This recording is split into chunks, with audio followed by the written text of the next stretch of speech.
জাতীয় নাগরিক পার্টির জুলাই পদযাত্রা নিয়ে সহকর্মী রাশেদ আনিসের আরেকটি প্রতিবেদন এখন দেখে নেব।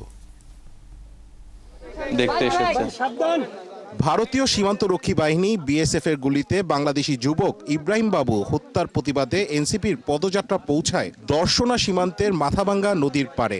এখানেই 2 দিন পড়েছিল নিহতের দেহ। সান্ত্বনা দিতে নিহতের পরিবারের সাথে দেখা করে এনসিপির নেতারা। আমার ভাই ঘাস কাটতে গিয়েছিল, বিএসএফে গুলি করে দিয়েছে। নাহিদ ইসলাম বলেন, ভারতীয় সীমান্তরক্ষী বিএসএফ সন্ত্রাসী বাহিনীতে পরিণত হয়েছে। ভারতের যে বর্ডার বাহিনী, সীমান্তরক্ষী বাহিনী, এর একটা খুনি বাহিনীতে পরিণত হয়েছে। এটা কোনো সীমান্ত রক্ষা বাহিনী হইতে পারে না। এটা মানুষ খুন করাই যেন তাদের নিত্য নৈমিত্তিক কাজ। বাংলাদেশের সাথে সম্পর্ক রাখতে হলে অবশ্যই মর্যাদার সহিত বাংলাদেশের নাগরিক অধিকার রক্ষা করতে হবে।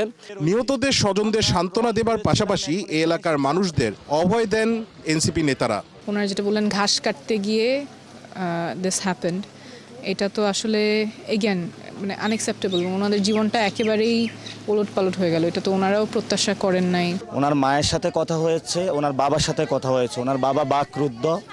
এলাকাবাসীর সাথে কথা বলে যেটা বুঝতে পেরেছি, 5 তারিখে অগাস্টের পর থেকে সীমান্তে বিএসএফ হলো বেপরোয়া হয়ে গিয়েছে। পরে পথসভায় দলটির সদস্য সচিব আক্তার বলেন, ভারতকে অবশ্যই শেখ হাসিনাকে ফেরত পাঠাতে হবে। একজন মানবতা বিরোধী অপরাধীকে, গুম খুন প্রস্তুতিকে ভারতে আশ্রয় দিয়ে বাংলাদেশের মানুষের সাথে বিএনপি করার দায় মোদী সরকারকে নিতে হবে। এই কারণে আমরা মোদী সরকারের কাছে আহ্বান জানাবো, যত দ্রুত সম্ভব শেখ হাসিনাকে বাংলাদেশের বিচার ব্যবস্থার কাছে অবশ্যই হস্তান্তর করতে হবে। এর আগে চুয়াডাঙ্গা ঝিনাইদহ যাবার পথে সাধারণ মানুষের ভালোবাসায় সিক্ত হয়েছেন নাহিদ ইসলামরা। রাশেদ আনিস, 71, ঝিনাইদহ।